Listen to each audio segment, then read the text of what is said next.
দিয়েছেন নাঙ্গলকোটের বিশিষ্ট রাজনীতিবিদ ও সমাজসেবক জনাব মাওলানা এহসান মহিউদ্দিন সাহেব। বিশেষ অতিথিকে আমাদের মাহফিলের পক্ষ থেকে, গ্রামবাসীর পক্ষ থেকে আন্তরিক মোবারকবাদ জানাচ্ছি। সম্মানিত মিলি জনতা, আপনারা যারা এখানে এদিক সেদিক ঘোরাফেরা করছেন, সবিনয় অনুরোধ করছি আমাদের বিশেষ আকর্ষণ, বিশেষ আলোচক, প্রধান আলোচক একটু পরে এখনো আলোচনা পেশ করবেন। আপনারা যারা এখনো এদিক সেদিক ঘোরাফেরা করছেন, মাহফিলের প্যান্ডেল আমাদের কারায় কারা পরিপূর্ণ হয়ে যাচ্ছে। যারা এখানে দাঁড়িয়ে আছেন তাদেরকে সবিনয় অনুরোধ করছি আপনারা বসে পড়ুন। আপনারা সকলে বসে পড়ুন, হুজুর আলোচনা এখনই শুরু হবে।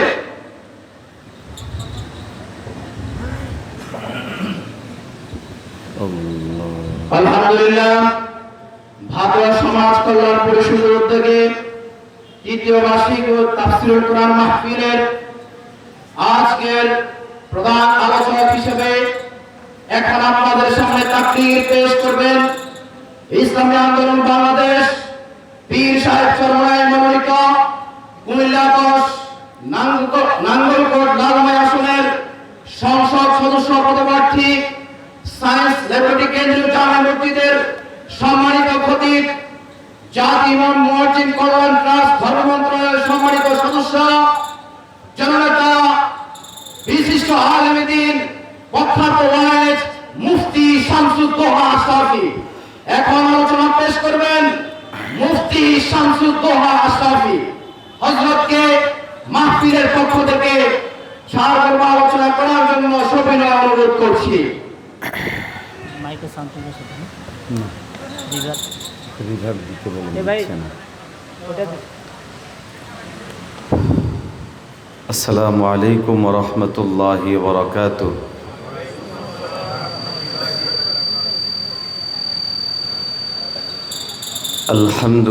আলহামদুলিল্লাহ আলহামদুলিল্লাহি ওয়া কাফা ওয়া সালামুন আলা ইবাদিহিল্লাযীনা ইসতাফা। أما بعد فقد قال الله تبارك وتعالى: أعوذ بالله من الشيطان الرجيم.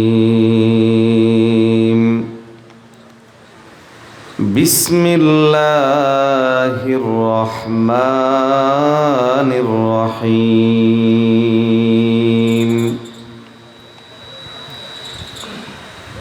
قل أعوذ برب الناس ملك الناس إله الناس من شر الوسواس الخناس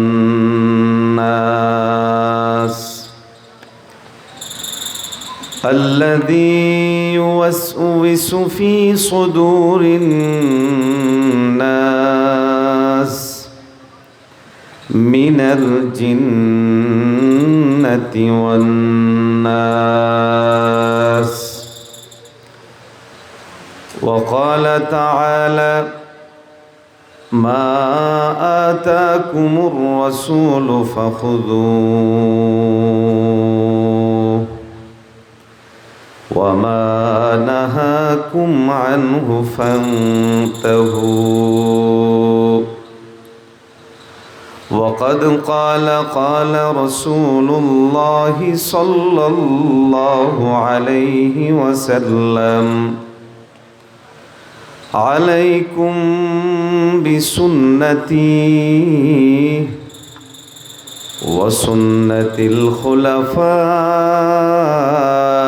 الراشدين المهديين.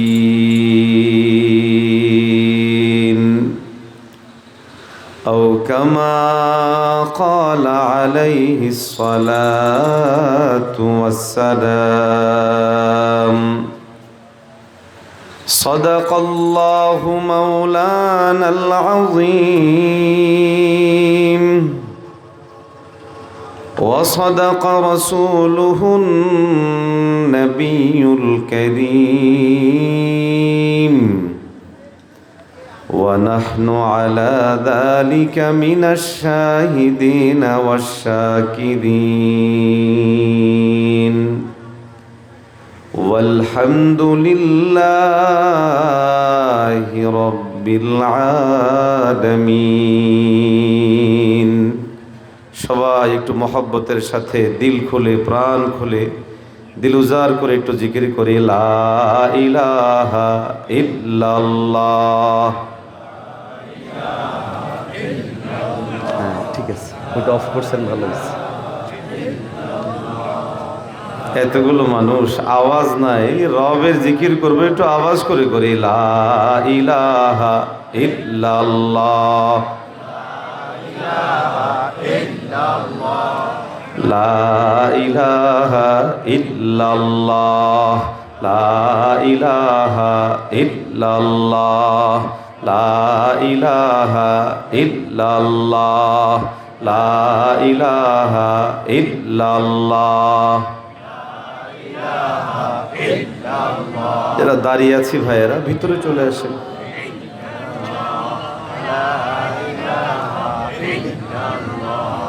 লা ইলাহা ইল্লাল্লাহ লা ইলাহা ইল্লাল্লাহ।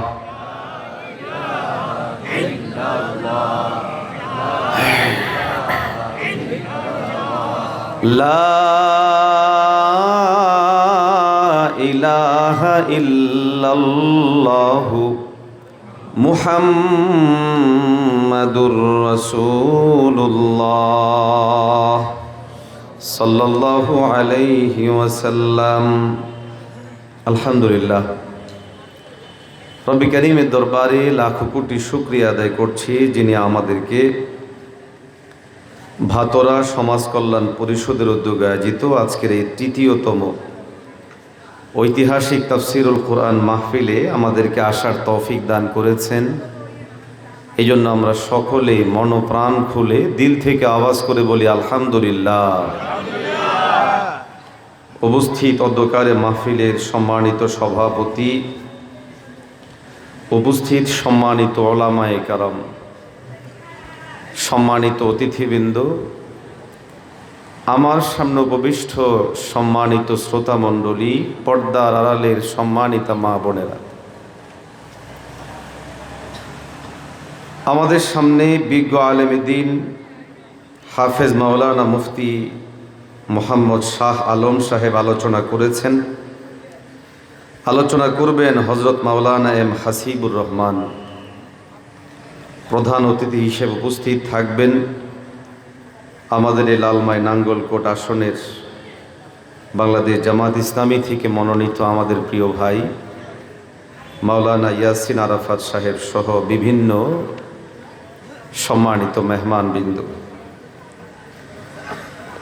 আমাকে মাঝে দায়িত্ব দেওয়া হয়েছে কিছু সময় আলোচনা করার জন্য, আমিও নিয়ত করেছি করব।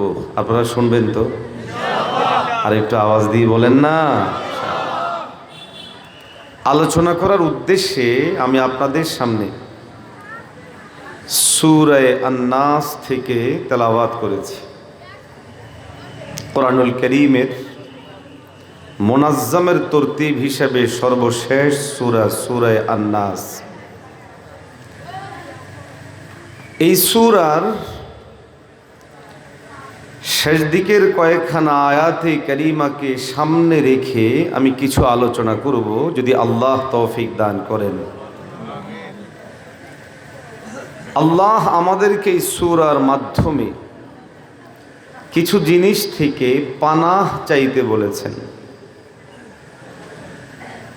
যেমন প্রথম আয়াতে আল্লাহ বলছেন মানুষের রব থেকে পানাহ চাও। শেষ দিকে এসে আল্লাহ বলছেন খান্নাস থেকেও পানাহ চাও। খান্নাস কারা? যারা মানুষের অন্তরের মধ্যে ওয়াসওয়াসা দেয়, সন্দেহ সংশয় ঢেলে দেওয়ার কাজ করে। এরা দুই শ্রেণীর। কিছু আছে যারা মানুষ, কিছু আছে যারা জিন্নাত ও শয়তান থেকে। উভয়ের কাজ হলো মানুষের হৃদয়ের মধ্যে সংশয় ঢেলে দেওয়া, রাইব তৈরি করে দেওয়া, সংকট তৈরি করে দেওয়া, সংশয় তৈরি করে দেওয়া। মাকসাদ এমন বিষয়ে শয়তান ও শয়তানের দোসরেরা সংশয় তৈরি করে, মানুষজন তখন বাধ্য হয়ে ঈমানের গণ্ডি থেকে বের হয়ে বেঈমান হয়ে যায়। এই জন্য আমরা প্রথমত শয়তান এবং তার দোসর যারা, তারা আমাদেরকে কিভাবে বিভিন্নভাবে বিভিন্ন দিক থেকে আমাদের হৃদয়ে সংশয় তৈরি করার চেষ্টা করে, সেই বিষয়গুলো বুঝব। এবং উভয় শ্রেণী কিভাবে আমাদের বিরুদ্ধে কাজ করে সে বিষয়গুলো বোঝা জরুরি। কারণ দেখুন, শরীরের যেমন রোগ আছে, ঠিক তেমনিভাবে আমাদের ঈমান এবং ইসলামের বিপরীতেও রোগ আছে না নাই? শারীরিক রোগ একদিক থেকে তৈরি হয়, ঈমানের রোগও ভিন্ন দিক থেকে তৈরি হয়। শারীরিক রোগ শুধুমাত্র শরীর পর্যন্ত সীমাবদ্ধ থাকে, আর ঈমানের রোগ মানুষের ঈমানকে ধ্বংস করে দিয়ে মানুষদেরকে বেঈমান বানায় দেয়। যার জন্য আপনার আমার জন্য এটা জরুরি, এই বিষয়গুলোকে চিনব, এই বিষয়গুলোকে জানব এবং এর প্রতিষেধক ব্যবহার করে প্রতিহত করব। রাজি আছি তো ইনশাআল্লাহ? মোহতারাম হাজিরিন, শয়তান এবং তার দোসরদের সর্বপ্রথম কাজ ইনশাউর রাইব, সন্দেহ তৈরি করে দেওয়া, সংশয় তৈরি করে দেওয়া। সহিহ বুখারী শরীফের মধ্যে আছে, রাসূলুল্লাহ সাল্লাল্লাহু আলাইহি ওয়াসাল্লাম বলেন, শয়তান তোমাদের কারো কারো কাছে আসে, আসার পরে বলে, মান খালাকাস সামাওয়াত, আসমানকে সৃষ্টি করলো, জমিনকে সৃষ্টি করলো। তো খুব স্বাভাবিক, বান্দা যাদের মধ্যে ঈমান আছে তারা বলে আল্লাহ। জমিনের ব্যাপারে প্রশ্ন করলেও জবাব দেয় আল্লাহ, সব কিছুর সৃষ্টিকর্তা আল্লাহ। তখনই শয়তান যে কাজটা করে, ছোট্ট করে প্রশ্নটা ঢুকিয়ে দিয়ে বলে, ওমান খালাকাল্লাহ, আল্লাহকে ওমান খালাকাল খালিক। তো এবার বলো, আসমানের সৃষ্টিকর্তা যদি আল্লাহ হবেন, জমিনের সৃষ্টিকর্তা যদি আল্লাহ হবেন, তো আল্লাহর সৃষ্টিকর্তা কে? এভাবে শয়তান ঈমানদারের হৃদয়ে সংশয় সন্দেহ তৈরি করে ঈমানদারদেরকে বেঈমান বানায় দেয়। এই জন্যই আমার আল্লাহ কোরআনুল কারীম যখন সূচনা করেছেন, সূচনাকালেই আল্লাহ নিশ্চয়তা দিয়েছেন, সাবধান, যদি কখনো হৃদয়ে সংশয় তৈরি হয়, সন্দেহ তৈরি হয়, মনে হয় এটা ঠিক না বেঠিক, হ্যাঁ না না, তো আল্লাহ এই জন্য শুরুতেই চ্যালেঞ্জিং ভাবে বলছেন, قال الله تبارك وتعالى ألف لام ميم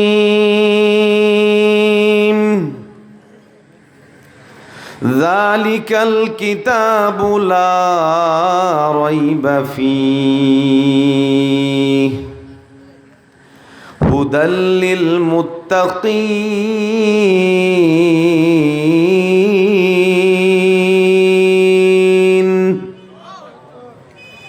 আল্লাহ পাক রব্বুল আলামিন কালামুল্লাহের শুরুতেই বলেন, যালিকাল কিতাব,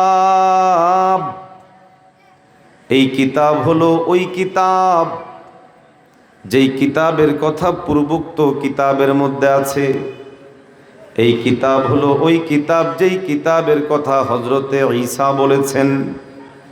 এই কিতাব হলো ওই কিতাব যেই কিতাবের কথা পয়গম্বর মূসা বলেছেন, পয়গম্বর ইব্রাহিম আলাইহিস সালাতু ওয়াস সালাম বলেছেন, পয়গম্বর হযরতে আদম আলাইহিস সালাম থেকে শুরু করে ঈসা আলাইহিস সালাম পর্যন্ত প্রত্যেকটা নবী যেই কিতাবের ব্যাপারে ঘোষণা দিয়েছেন, সংবাদ দিয়েছেন এবং যেই কিতাবের ব্যাপারে তাদের উম্মতকে সুসংবাদ দিয়েছেন, সেই কিতাবের নাম হলো আল কোরআন।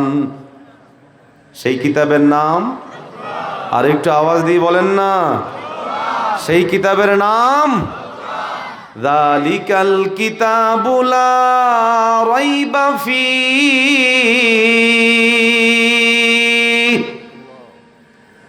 আল্লাহ পাক রব্বুল আলামিন কালামে হাকিমের মধ্যে বলেন, এই কিতাব ওই কিতাব যেই কিতাবের মধ্যে কোনো সন্দেহ নাই, লা রাইবা ফি, ন্যূনতম কোনো সন্দেহ নাই, সন্দেহের সুযোগও নাই।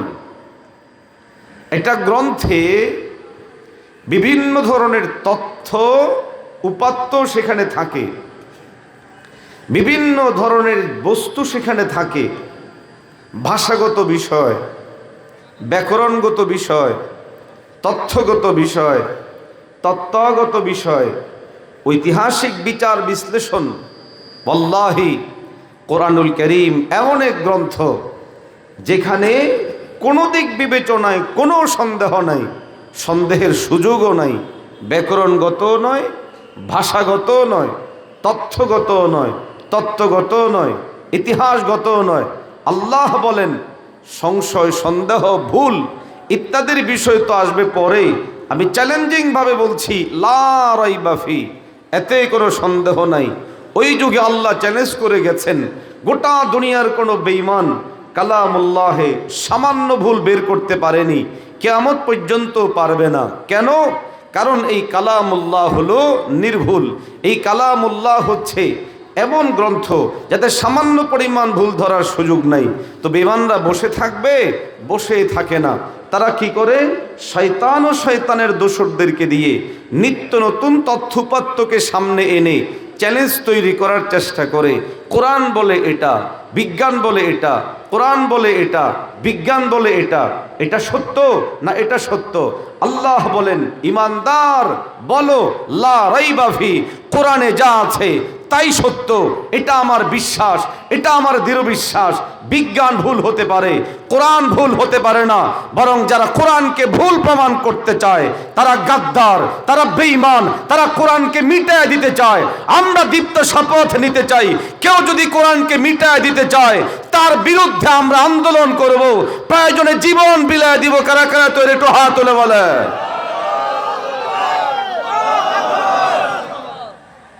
আমাদের ঈমান হওয়া উচিত আমরা কালামুল্লাহের জন্য জীবন বিলাবো, কোরআনুল কারীমকে বুঝবো, কোরআনুল কারীমকে ধারণ করব। ইনশাউর রাইব ওয়া ইখাউহু ফি কলবিন নাস, সন্দেহ তৈরি করে সেটা মানুষের হৃদয়ে ঢুকায় দেওয়া, এটা হলো শয়তান এবং শয়তানের দোসরের কাজ। আল্লাহ পাক সূরা নাসের মধ্যে সেটা বলেছেন, আল্লাযী ইউওয়াসউইসু ফি সুদুরিন নাস, তারা লোকদের হৃদয়ে সংশয় তৈরি করবে, সন্দেহ তৈরি করবে। সহিহ বুখারীর রেফারেন্সে আমি আপনাদের সামনে বলেছি যে তার একটা ধরন হলো খালিকের খালিক সম্পর্কে জিজ্ঞাসা করা। মান খালাকাল খালিক, কে সৃষ্টিকর্তাকে সৃষ্টি করলো? তো আল্লাহ বলেন যত রকমের প্রশ্নই তৈরি হোক, কোরআনুল কারীমটা সূচনাই রব এমনভাবে করেছেন লা রাইবা ফি, এতে কোনো সন্দেহ। আরো আসতে বলেন, আওয়াজ দিয়ে বলেন না। মুমিন মুসলমান ভাইয়ের আমার,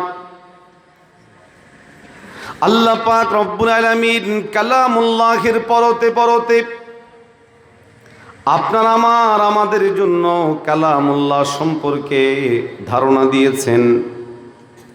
আল্লাহ পাক বলেন, তোমরা যদি সন্দেহের মধ্যে থাকো তাহলে আমার কাছে তোমরা এই কালামুল্লাহের মতো আরেকটা কোরআনুল কারীম আনো। ইন কুনতুম ফি রাইবিম মিম্মা নাযালনা আলা আবদিনা।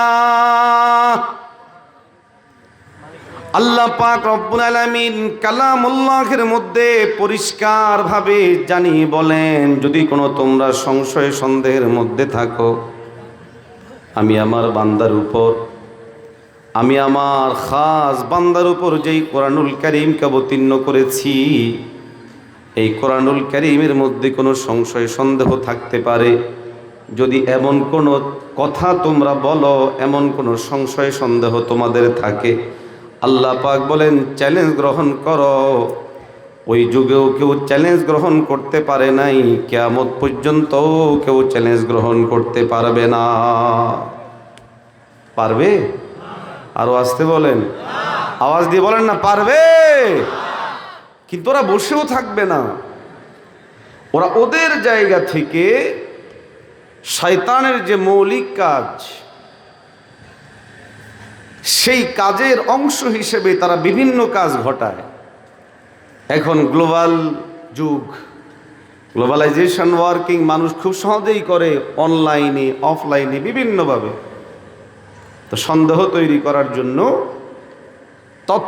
তাত্ত্বিকভাবে যেমন বিভিন্ন প্রশ্ন উঠায়া দেয়, কখনো কখনো কিছু ঘটনা এমনও ঘটায় যেই ঘটনাগুলো দেখে মানুষের হৃদয়ের মধ্যে সন্দেহ তৈরি হতে পারে। যেমন কিছুদিন আগে ঢাকা নর্থ সাউথ ইউনিভার্সিটির এক ছেলে কোরআনুল কারীমকে ছিঁড়ে ফেলল। নাউজুবিল্লাহ বললেন না? তো জোরে বলেন না নাউজুবিল্লাহ। আচ্ছা, কোরআনুল কারীম কেন ছিঁড়তে হবে? কোথাও কোথাও দেখা যায় কোরআনুল কারীমের কপিতে আগুন দেওয়া হচ্ছে, কোথাও কোথাও প্রস্রাব করে দেওয়া, কোথাও কোথাও আরো বিভিন্ন রকমের ঘটনা আছে। অনলাইনের বিভিন্ন গ্রুপ তৈরি করে করে ক্যারি করে, অর্থাৎ মজা নেয়, মস্কারি করে। কোরআনের বিভিন্ন আয়াত, বিভিন্ন বিধান, বিভিন্ন জিনিসকে দুভাবেই করে। এক, বস্তুত কালামুল্লাহকে পোড়ানো, ছিঁড়া, পায়ের নিচে দেওয়া, প্রস্রাব করা, এটাও এক ধরনের কুটচাল। মাকসাদ হলো তোমাদের এত গুরুত্বপূর্ণ ধর্মগ্রন্থ সে ছিঁড়ে ফেললো, তার কিছু হয় নাই, সে পেশাব করে দিল, তার কিছু হয় নাই, এ আগুন লাগাই দিল, কিছু হয় নাই। কই তোমাদের ধর্মগ্রন্থের পাওয়ার কই? সরল সহজ সাধারণ ইমানদারের মনে তখন এক রকমের সন্দেহ তৈরি করে। কারণ আমাদের অনেক অবুঝ মুসলমান আছে যারা জ্ঞানের গভীরতার কমতির কারণে কিছু মৌলিক বিষয় বুঝতে পারে না, তারা তালগোল পাকিয়ে ফেলে। কিরে আল্লাহ বলেছেন আল্লাহ কোরআনকে হেফাজত করবে, তা আমি আগুন লাগাই দিলাম, কোরআন শরীফ তো জ্বলে গেল, তা আল্লাহ কেমনে হেফাজত করলো? এই জিনিসটা বুঝার ভুলের কারণে ঘটে। দেখেন, দুনিয়া হচ্ছে দারুল আসবাব, বস্তুবাদী পৃথিবী, বস্তুনিষ্ঠ পৃথিবী। বস্তুর একটা মূল থিম হলো এটা প্রভাব বিস্তার করে, প্রভাব গ্রহণ করে। কাগজ, এই কাগজের মধ্যে লিখিত কিতাব পড়ে যাওয়া মানে কোরআনুল কারীম শেষ হয়ে যাওয়া নয়। ইন্না নাহনু নাযালনা যিকরা ওয়া ইন্না লাহু লাহাফিজুন। আল্লাহ যে বলেছেন, চ্যালেঞ্জ করেছেন যে আমি এই কোরআন অবতীর্ণ করেছি, হেফাজত আমি করব। বিচ্ছিন্ন কোথাও প্রস্রাব করে দেওয়া এই আয়াতের সাথে বিরোধপূর্ণ নয়, বিচ্ছিন্ন কোথাও জ্বালিয়ে দেওয়া এই আয়াতের সাথে বিরোধপূর্ণ নয়, বিচ্ছিন্ন কোথাও ছিঁড়ে ফেলা এই আয়াতের সাথে বিরোধপূর্ণ নয়। এটা হতেই পারে এটা একটা কাগজ পুড়েছে, কোরআন পড়ে নাই। কাগজ পুড়ে কোরআনুল কারীমকে শেষ করা যাবে না।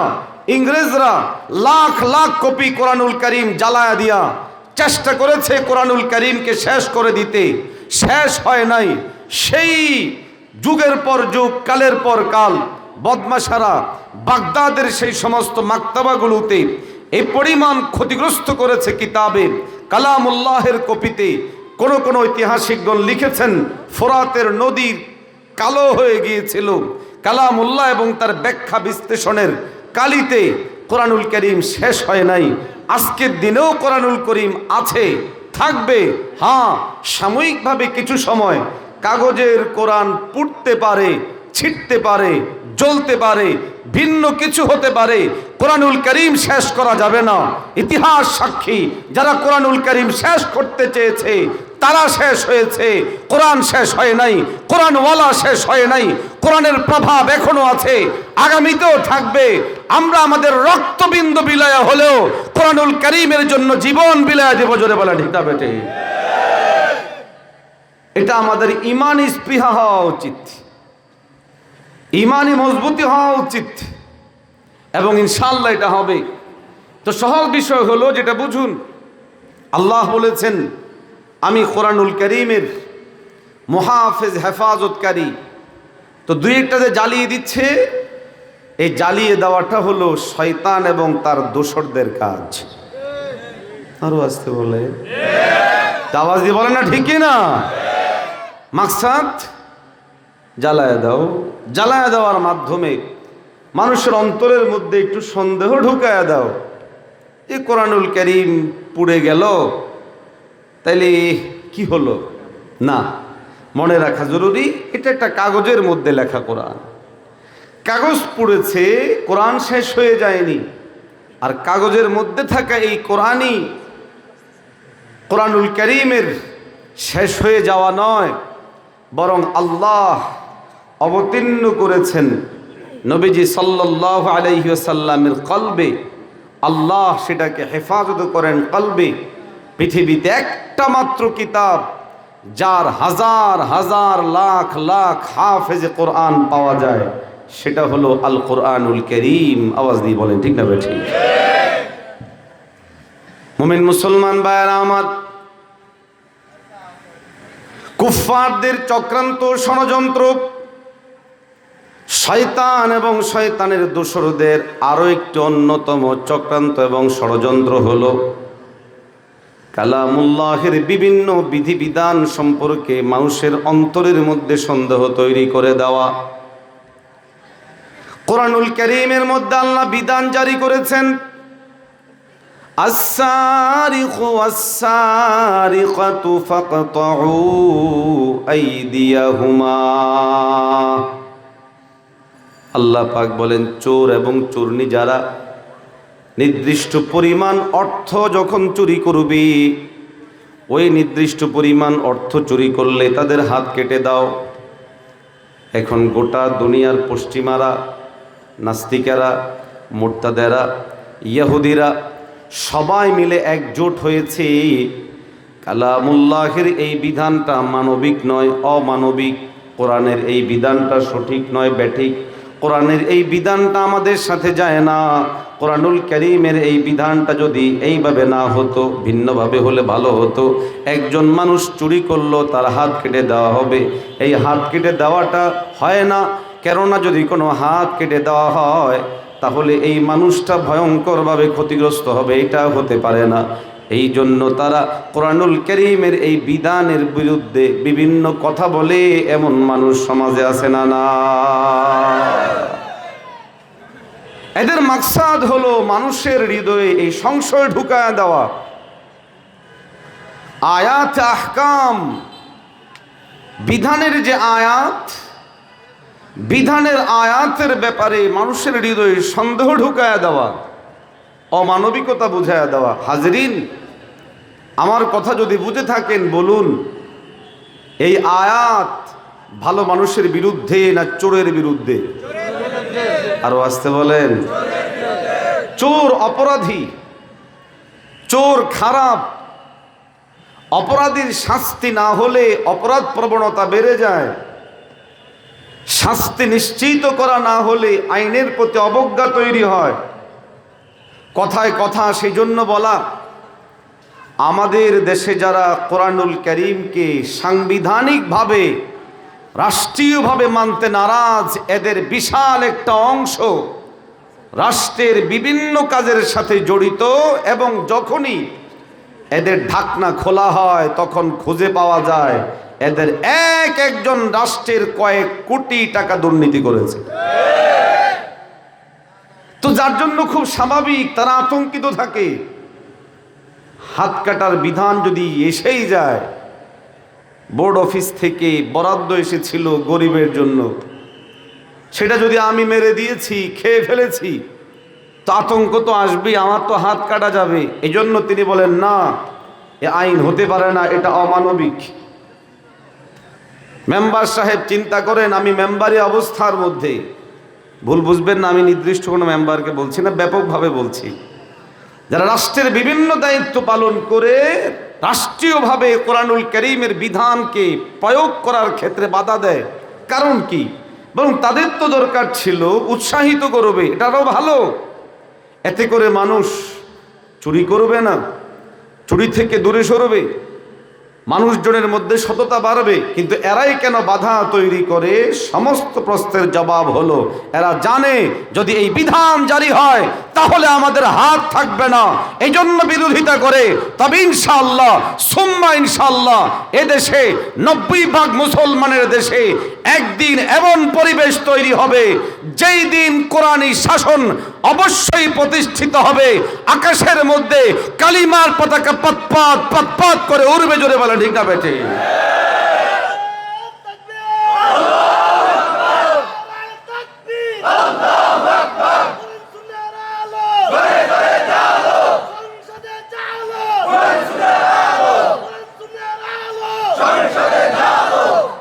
আল্লাহ আমাদেরকে সহি বুঝ দান করেন। আরো আসতে বলেন।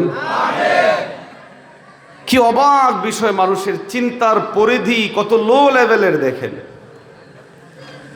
মানুষের বানানো আইন মানুষের জন্য মানতে পারে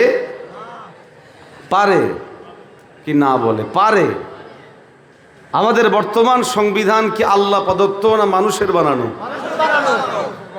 এখন যারা বানিয়েছে ঐতিহাসিকভাবে প্রমাণিত হচ্ছে প্রত্যেকজন নিজের স্বার্থের দিক চিন্তা করেই সে সংবিধান প্রণয়ন করেছে।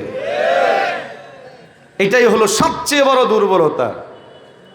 মানুষ মানবিক দুর্বলতার ঊর্ধ্বে উঠতে পারে না, বরং প্রত্যেকেই চিন্তা করে আমি যতটুকু করব এখানে আমার স্বার্থ ঠিক থাকবে কিনা। স্বার্থ ঠিক, ওখানে আমিও ঠিক। স্বার্থ ঠিক নাই, আমিও ঠিক নাই। নিঃস্বার্থভাবে যিনি সব কিছু করেন তিনি হচ্ছেন আমাদের রব, আমাদের খালিক, আমাদের মালিক, আমাদের রাজ্জাক, আমাদের আল্লাহ। আওয়াজ দিয়ে বলে ঠিক না বেঠিক? নিঃস্বার্থভাবে যিনি সব করেন তিনি আল্লাহ, তিনি রব। মুহতারাম হাজিরিন, যদি রাষ্ট্রীয় পর্যায়ে কালামুল্লাহ প্রতিষ্ঠিত হয়, কোরআনে বিধান জারি হয়, তাহলে সব মানুষ সেখান থেকে লাভবান হবে। কিন্তু শয়তান সেটা হতে দিবে আরো আসতে বলেন। আল্লাযী ইউওয়াসওয়িসু ফী সুদুরিন নাস। শয়তান এবং শয়তানের দোসরেরা বারবার মানুষের হৃদয়ের মধ্যে এই জিনিসগুলোকে বারবার দেওয়ার চেষ্টা করে, সাবধান, রাজি হইস না, তোর হাত থাকবে না, রাজি হইস না, তোর গর্দান থাকবে না। শয়তান এই কাজগুলো করে মানুষদেরকে শয়তানের পদাঙ্ক অনুসরণের প্রতি উদ্বুদ্ধ করে, উৎসাহিত করে, সামনের দিকে নিয়ে যাওয়ার চেষ্টা করে। ও মুমিন, ইমানদার যদি সফল হতে চায় তার জন্য জরুরি শয়তানের এই সমস্ত চক্রগুলোকে লাথি মেরে বলবে আমি আমার মালিকের বিধানের উপরে ঈমান আনলাম। যখন ইমানদার বলবে এই সব কিছুকে লাথি মেরে আমি ঈমান আনবো, তখন আর শয়তানের যাবতীয় ওয়াসওয়াসা কোনো কাজে দিবে না। আমার হাত কাটা পড়বে কিনা, বরং তখন যখন আমার সামনে বিধান থাকবে আমার হাত কিন্তু কাটা পড়বে, তখন সে চিন্তা করবে আমি চুরি করব না, ভালো হয়ে যাব। কি বলেন, ঠিক না? হ্যাঁ, মানুষ ভালো হয়ে গেলে তো লাভ। ধরুন আমাদের এই 10 আসনে আমরা যে কয়েকজনই প্রার্থী হয়েছি, আব্দুল গফুর সাহেব হয়েছেন, মুবাশশির সাহেব হয়েছেন, ইয়াসিন আরাফাত সাহেব হয়েছেন, আমাদের কি যেন নাম মাওলানা নুরুল আমিন সাহেব সহ আরও অনেকেই হয়েছেন। যারাই হচ্ছে, আল্লাহ যাকেই বিজয় দান করবেন, যার ব্যাপারেই আল্লাহ ভালো প্রত্যাশা করেন, তিনিই বিজয়ী হোক। আমরা দোয়া করি যেন সবার জন্য মঙ্গলজনক হয়, বলেন আমিন। ধরুন যদি আমাদের হৃদয়ে আল্লাহর ভয় থাকে যে আমি চুরি করব না, যদি প্রত্যেকেই এই চিন্তা করে, আল্লাহর ভয় তৈরি হওয়ার জন্য তো মাধ্যম লাগবে। মাধ্যম হচ্ছে চুরি করলে আমার হাত কাটা পড়বে। আমরা যদি চুরি না করি, আমরাও লাভবান হব, এলাকার জনগণ ক্ষতিগ্রস্ত হবে। জোরে বলেন, লাভবান হবে। এইভাবে যদি গোটা বাংলাদেশের সমস্ত রাজনীতিবিদ যারা রাষ্ট্র পরিচালনার বিভিন্ন সেক্টরে জড়িত, সবাই যদি চিন্তা করে চুরি একটা অপরাধ, আমি যদি চুরি করি তো আমার সেটা শাস্তি হবে, সেই শাস্তির মধ্যে একটা হলো আমার হাত কেটে দেওয়া। এই চিন্তা করে যদি মেম্বার চুরি বন্ধ করে দেয়, চেয়ারম্যান চুরি বন্ধ করে দেয়, এমপি চুরি বন্ধ করে দেয়, তাহলে জনগণের বরাদ্দ জনগণ বুঝে পেয়ে এই পরিমাণ লাভবান হবে। আমরা তো আশাবাদী, মাত্র এক সেশন যে পরিমাণ বাংলাদেশে বিভিন্ন অঞ্চলে বরাদ্দ হয়, আমরা মোটামুটি আশা করতে পারি ওই পরিমাণ বরাদ্দ কাজে লাগলে কোনো এলাকায় আর কোনো কাজ বাকি থাকবে না। কিন্তু বিপদ হলো এই চুরি তো বন্ধ করা কঠিন। কেন কঠিন? বিভিন্ন কারণে কঠিন। এর মধ্যে বড় ভূমিকা পালন করে মিস্টার শয়তান। আরো আসতে বলেন, আজরে বলেন না, ঠিক কি না? শয়তান ওয়াসওয়াসা দেয় না, সংবিধান অনুযায়ী চলতে হবে। তো বলে কোরআনুল কারীমের মধ্যে তো আল্লাহ বিধান দিয়েছেন, আস-সারিকু ওয়াস-সারিকাতু ফাকতাউ আইদিয়াহুমা, যারা চুরি করবে তাদের চুরির পরিপ্রেক্ষিতে তাদের হাতগুলোকে কেটে দাও। এবার সমাজের মানুষের মধ্যে একটা বুঝ তৈরি করে দিয়েছে, আরে কোরআন শরীফ কি আইনের জন্য নি, কোরআন শরীফ কি বিচার পরিচালনার জন্য নি? বলে কোরআন শরীফ কেন? কোরআন শরীফ হলো শুধু চুমা দেওয়ার জন্য। কোরআনুল কারীম হলো হুজুরদের জন্য, মাঝে মধ্যে দোয়া পড়াবো। কোরআনুল কারীম হলো নামাজে পড়ার জন্য। এ মুসলমান, কোরআনুল কারীম নামাজে পড়ার জন্য কথা ঠিক, কোরআনুল কারীম চুমা দেওয়ার জন্য এটাও ঠিক, কোরআনুল কারীম বুকে নেওয়ার জন্য এটাও ঠিক, কোরআনুল কারীম তেলাওয়াত করার জন্য, পাঠ করার জন্য এটাও ঠিক। আবার কোরআনুল কারীম ব্যক্তি, পরিবার, সমাজ এবং রাষ্ট্রের চূড়ান্ত পর্যন্ত বাস্তবায়নের জন্য এটাও ঠিক। এখানে আসলে কয় ব্যাঠিক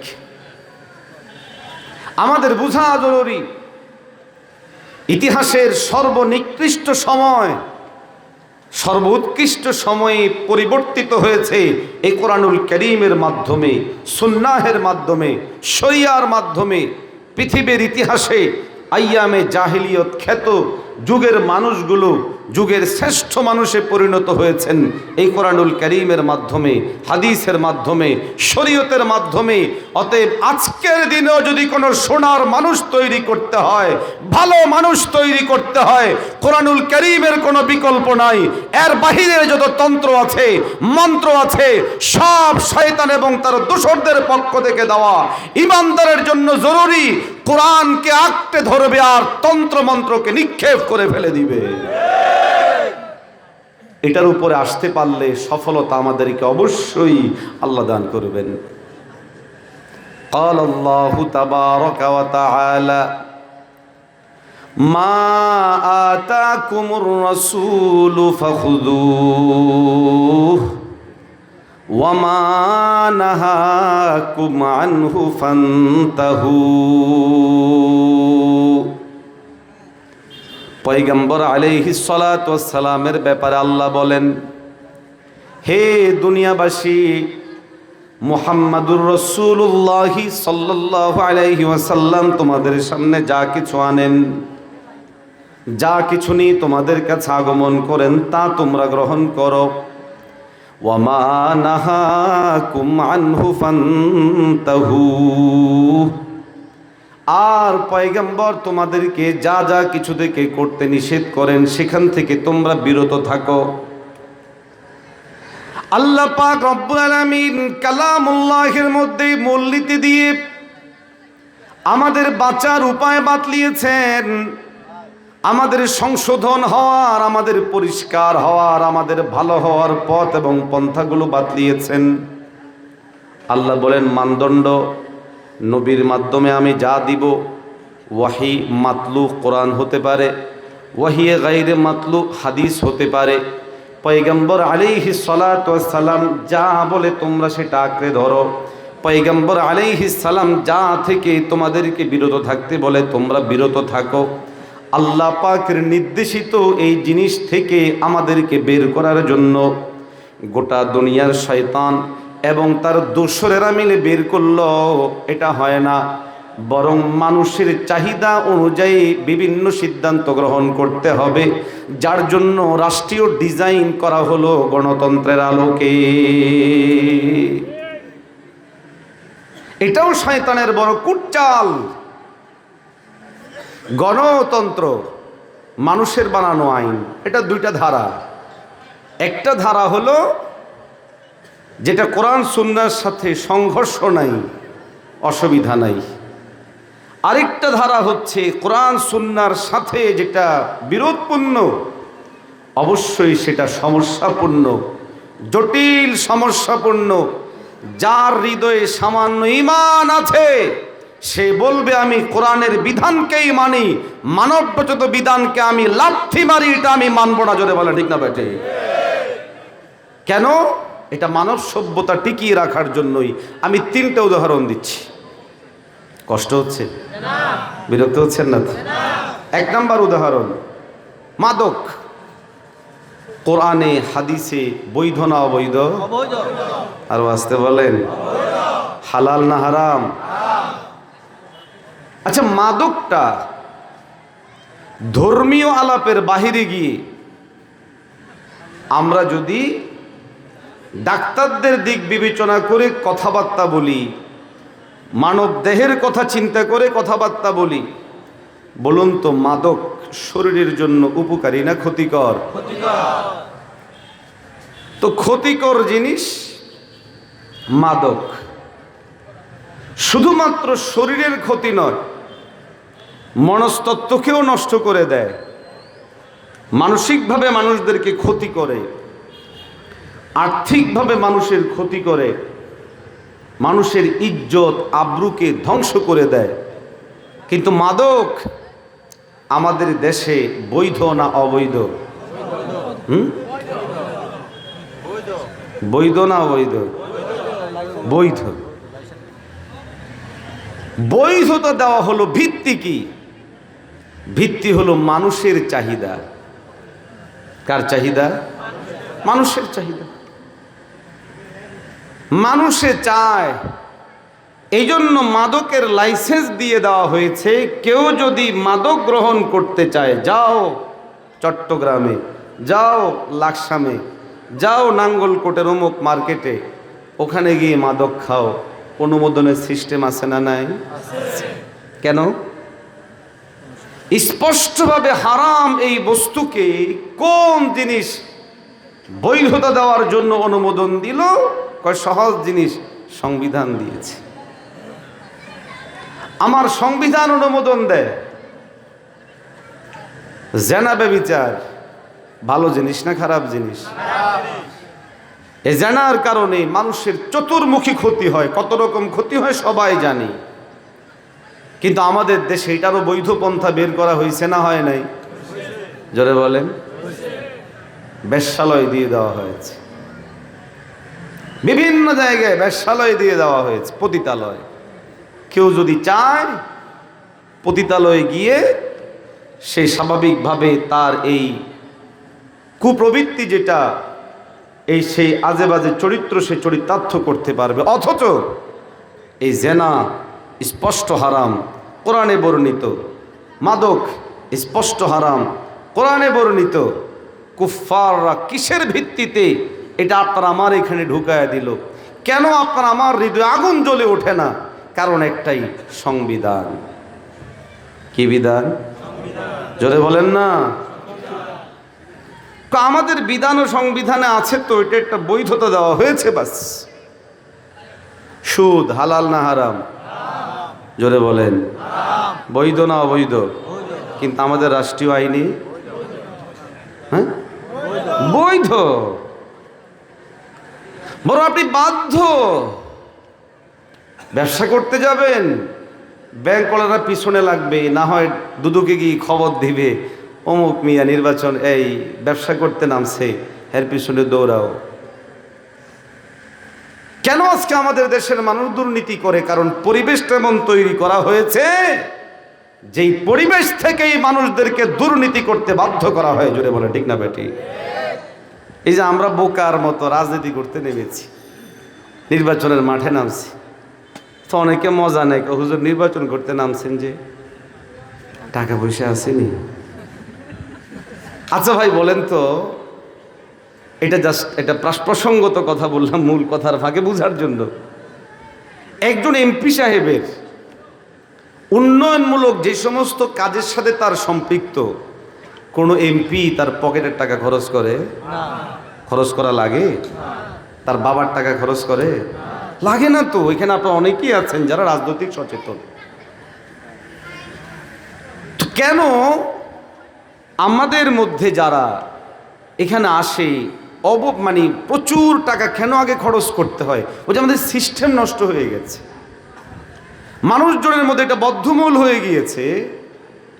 সিস্টেমটা এমন একটা পর্যায়ে গিয়েছে যে নির্বাচন পূর্ব সময়ে কমপক্ষে 10-20 হাজার যদি পকেটে না ঢোকে তো নির্বাচনের আমেজই তো আসলো না। এখন আমেজ তো আসে ঠিক, পরবর্তী সময়ে ওই আমেজ একজন প্রার্থীকে 2 বার অপরাধী করায়। কয়বার? 2 বার। একবার অপরাধী করায়, তিনি টাকা দিয়ে লোকদেরকে দেন, আর যেই টাকাগুলো খরচ হয় বেচারা এগুলো উঠানো লাগবে না? বলেন না। তখন তিনি বাধ্য হয়ে পরবর্তী বরাদ্দ থেকে একটা অংশ রাখতে হয়, যেটা আগে খরচ করছিলাম এটা আগে আমারটা ঠিক থাকুক।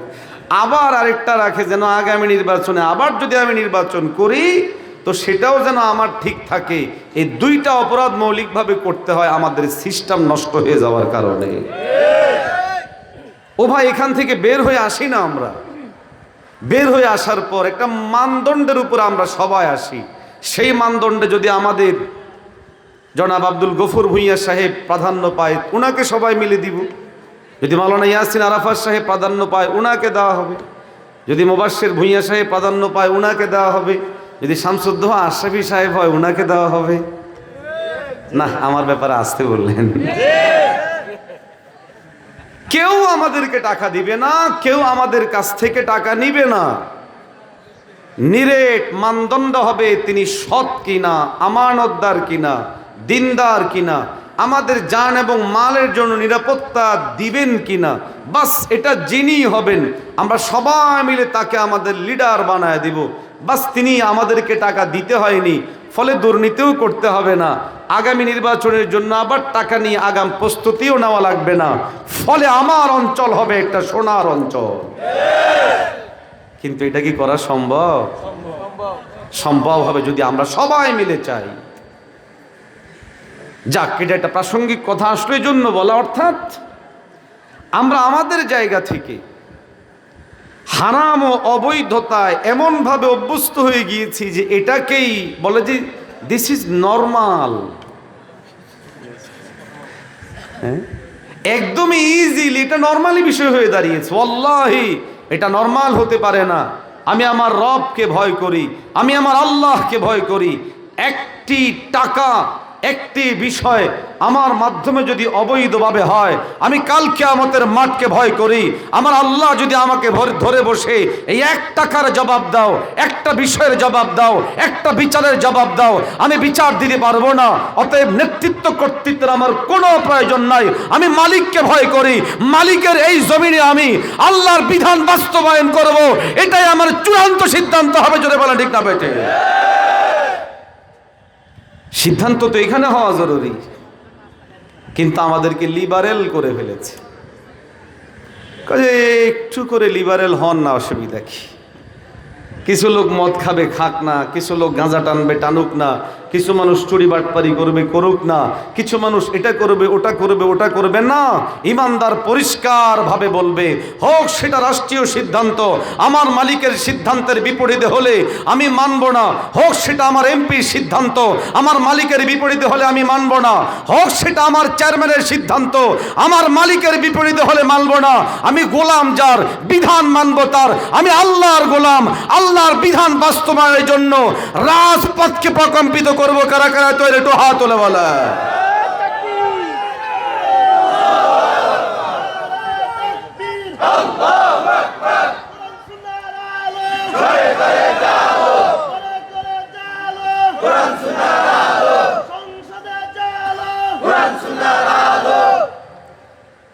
আল্লাহ আমাদেরকে সহি বুঝ দান করেন। আর আসতে বলেন। আমি বলছিলাম ক্ষতি কি? শয়তান এবং তার দোসরেরা ঈমানদারদের ঈমানকে হরণের জন্য চূড়ান্ত জায়গা থেকে এমন কিছু বিষয়কে সাপ্লাই দেয়, মানুষ তার অজান্তেই তখন ঈমান হারা হয়ে যায়। আওয়াজ দেন ঠিক না ভাই? ঠিক। কয়টা উদাহরণ দিয়েছিলাম? ওমা, প্রাসঙ্গিক আলোচনার কারণে কি মূল আলোচনা হারিয়ে গেল? কয়টা বিষয় বলেছিলাম? 3টা। 1 মাদক, 2 জেনা, 3 সুদ। আচ্ছা বলেন তো, এই 3টা জিনিস আমার রাষ্ট্র আমাকে যে প্রচলিত আইনে, প্রচলিত বিধানে, প্রচলিত সংবিধানে বৈধতা দিয়ে রাখলো, এতে কোনো লাভ? বলেন না, কোনো লাভ, কোনো উপকার? মুমিন মুসলমান ভাইয়েরা আমার, আল্লাহ পাক রব্বুল আলামিন পয়গম্বর আলাইহিস সালাতু ওয়াস সালামকে প্রেরণ করে যেই যুগের মধ্যে এই সমস্ত বিষয়গুলো ছিল, মাদক ছিল, গান বাজনা ছিল, অপরাপর বিভিন্ন জিনিসগুলো ছিল, আল্লাহ পাক রব্বুল আলামিন ওই সমস্ত জিনিসগুলোকে একে একে সব জিনিসগুলোকে শেষ করেছেন। কিসের মাধ্যমে? গোটা পৃথিবীর সমস্ত মানুষেরা জানেন আল্লাহ পাক সমস্ত জিনিসগুলোকে সংশোধন করেছিলেন কোরআনুল কারীমের মাধ্যমে। আজ আমাদের জন্য এটা একটা দুর্ভাগ্য, ঈমানদাররা কোরআনুল কারীমকে বাস্তবতায় ও বাস্তবায়নের দিক থেকে যেই যেই জায়গায় কোরআনুল কারীমকে আমার নবী বাস্তবায়ন করে গেছেন, সেই জায়গা পর্যন্ত আমরা রাখতে না পারা, পৌঁছাতে না পারা, এটা আমাদের জন্য সবচেয়ে বড় ব্যর্থতা। আর এটা তৈরি করে শয়তান ও শয়তানের দোসরেরা। আপনি আপনার জানা শোনা ভাবনার বাহিরেই আপনি ভুল করে ফেলছেন, জানেন না।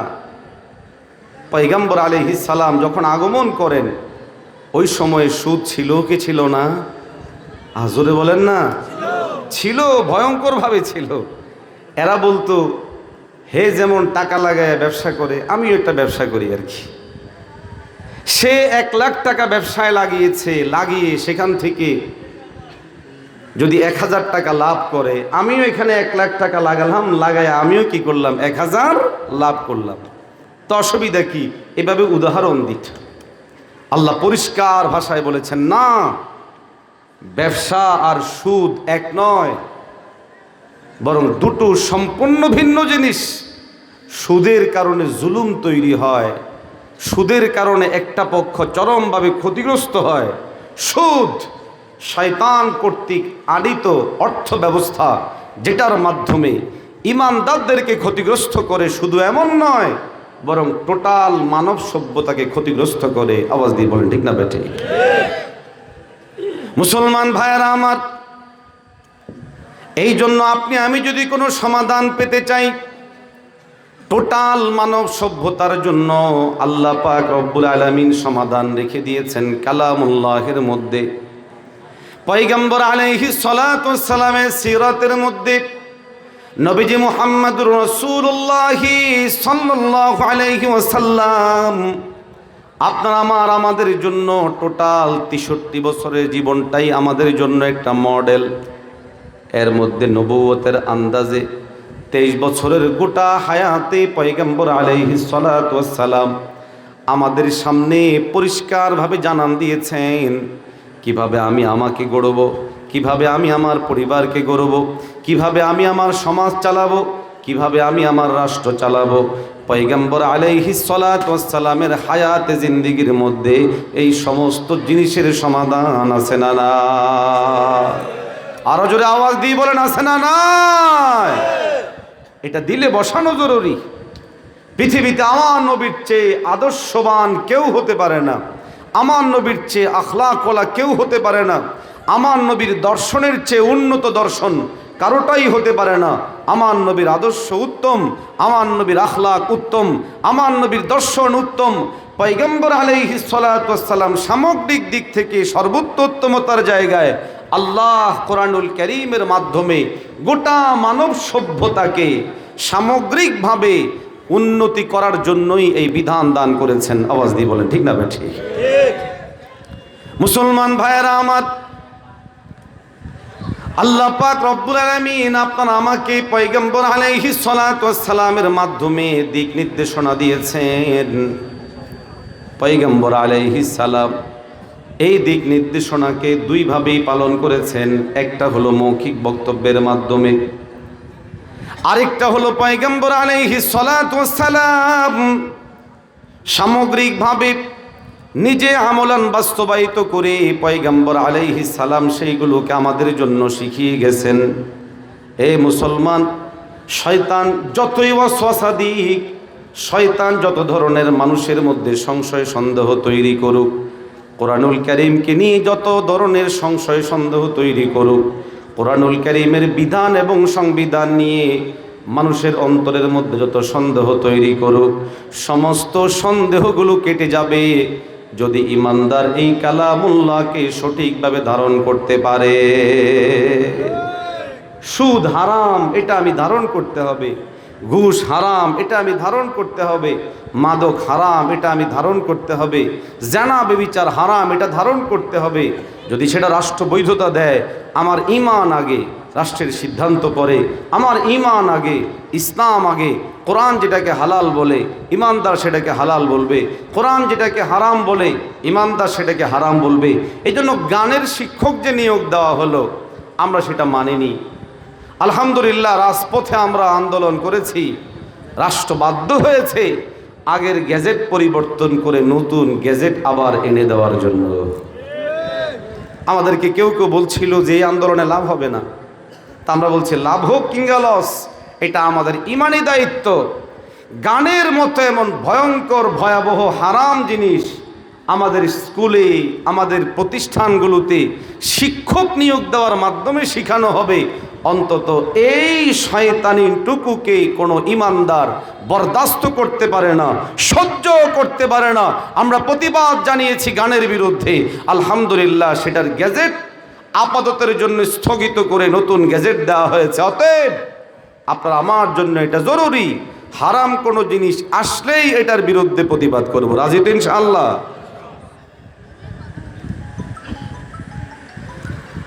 আচ্ছা মোহতারাম হাজিরিন, সংক্ষিপ্ত করার মেসেজ চলে আসছে, তার 5 মিনিট কথা বলবো ইনশাআল্লাহ। আলোচনা ছিল শয়তান চেষ্টা করে ইউয়াসওয়িসু ফি সুদুরিন নাস, মানুষের অন্তরে ওয়াসওয়াসা ঢেলে দেওয়ার জন্য এর বড় হাতিয়ার হলো ইনশাউর রাইব, সংশয় তৈরি করে। কোরআনটা কি ঠিক, কোরআনের আইনটা কি ঠিক, কোরআনের বিধানটা কি ঠিক, এই বিধানটা কি এখন প্রয়োগ করার মতো, এটা কি মানবিক নাকি এটা অমানবিক, এটা কি আদৌ ঠিক নাকি ওইটা বেঠিক, এইভাবে করে করে ইমানদারের হৃদয়ে শয়তান চেষ্টা করে ওয়াসওয়াসা ঢালবে এবং ইমানদারকে সংশয় এবং সন্দেহের মধ্যে নিপতিত করবে। না, ইমানদার সন্দেহের মধ্যে নিপতিত হবে না, বরং ইমানদার বলবে লা রাইবা ফি, এতে কোনো সন্দেহ। আরো আসতে বলে, আওয়াজ দিয়ে বলেন না। মুমিন মুসলমান ভাইয়েরা আমার,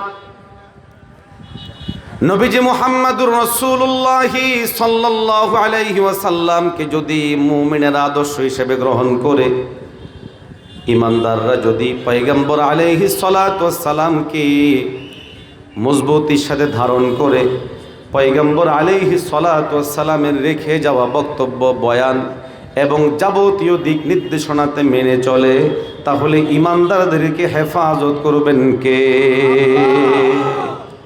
আমার আলোচনার সারমর্ম হলো, আমরা যদি বাঁচতে চাই তো পয়গম্বর আলাইহিস সালাতু ওয়াস সালামের সিরতকে সামনে রেখে, কালামুল্লাহকে সামনে রেখেই আমাদের বাঁচতে হবে। এভাবে আমরা আমাদের ব্যক্তি, পরিবার, সমাজ এবং রাষ্ট্রকে গড়ে তুলব। ইনশাআল্লাহ রব্বুল আলামিন আমাদেরকে সফলতা দান করবেন। আমি আপনাদের প্রতি শুকরিয়া জানাই, ভাতরা সমাজ কল্যাণ পরিষদের আমার ভাইদের প্রতি, আন্তরিকতার প্রতি।